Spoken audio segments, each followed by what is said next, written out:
बच्चों रात पोर अस 8वीं जमात सुन सबक रफाकत।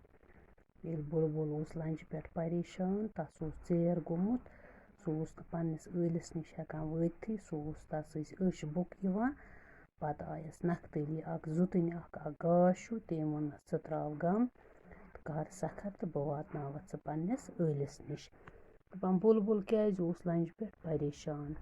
बुलबुल लंज पे परेशान तिकाज शाम गोमुत तो सह पन्ने आयलि निश वारिया दूर। जुतनी क्या वोन बुलबुलस जुतनी वोन बुलबुलस ज म बर कह गम कर सखर तो बह वातनावत पन्निस ٲलिस निश। त्रेयम सवाल गो ये नज़म परित क्या नसीहत छु तुह लबान। ये नज़म परित ये नसीहत लबान ज अस पज़ अकिस बेयस अकार बकार युन। पत सवाल ब्याक लफ्ज रलयु जू दिन जू खसुन जू ेनुन जू अचुन जू चटुन जू फेरुन। पत बच्चों अस ब्याक सवाल यमन शारन बनयु नसर।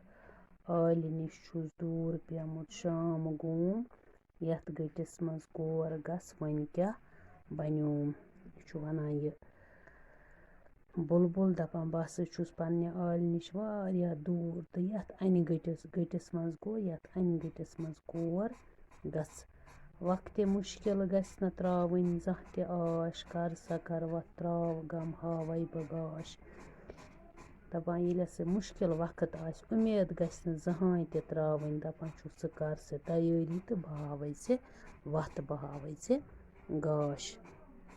बच्चों यथ लेसन पोर रफाकत अत इति सवाल इंशाल्लाह पगह परो ब्याक सबक तो बे दिम बह उमन सवालन तुह तालीम। बुलबुल क्या लंज पे परेशान तिकाज शाम गोमुत तो सह पन्ने आयलि निश वारिया दूर। जुतनी क्या वोन बुलबुलस जुतनी वोन बुलबुलस ज म बर कह गम कर सखर कर तैयारी तो बह वातनावत पन्निस ٲलिस निश। दपान ये नज़म परित क्या नसीहत छु तुह लबान। ये नज़म परित ये नसीहत लबान ज अस पज़ अकिस बेकिस अकार बकार